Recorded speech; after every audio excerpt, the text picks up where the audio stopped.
करण्यात आला, काय सांगता? लोहा नगरपालिकेचे नवनिर्वाचित नगराध्यक्ष श्री शरद पवार आणि निवडून आलेले सर्व नगरसेवक, त्यांना पाठबळ देणारे माझे सर्व सहकारी या निमित्तानं माझ्या कुटुंबाची भेट घेण्यासाठी इथं आले. मी माझ्या कुटुंबाच्या वतीनं सर्वांचं मनापासून स्वागत केलेलं आहे आणि त्यांचे आभार पण मानलेले आहेत. नगरपालिका ही मॉडेल बनवण्याच्या दृष्टीनं आमचा निश्चितपणे प्रयत्न राहणार आहे.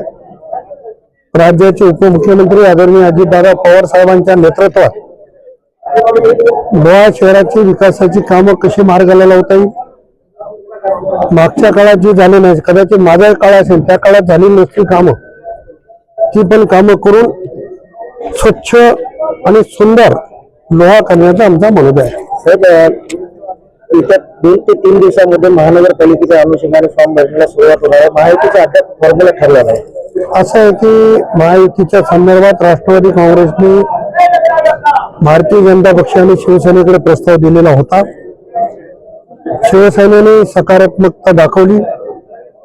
या संदर्भात शिवसेनेचे नेते हेमंतभाऊ पाटील आणि माझी बैठक पण झाली आणि मला वाटतं की आज उद्यापर्यंत याच्यामध्ये निश्चितपणाने आम्ही पुढे जाऊ.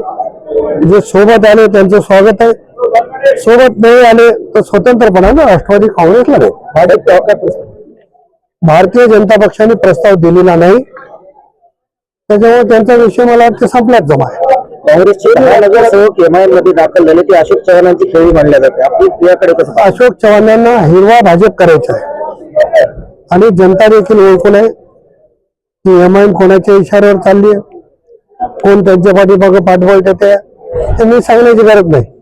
तेवढी नाका भागातून अनेक सहकार्यांचे मला फोन आले, हमारे इधर भी अभी हरा भाजप बढ़ रहा है.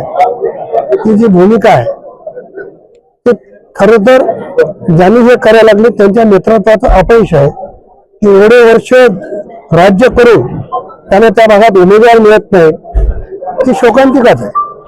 दोन्ही राष्ट्रवादी एकत्र येण्याची चिन्ह आहेत. परवा आमच्या बैठकीमध्ये पक्षश्रेष्ठींनी सूचना दिलेली आहे आणि स्थानिक स्तरावर कमल किशोर कदम साहेब असतील, डॉक्टर सुनीलजी कदम असतील यांच्याशी आमची चर्चा झाली.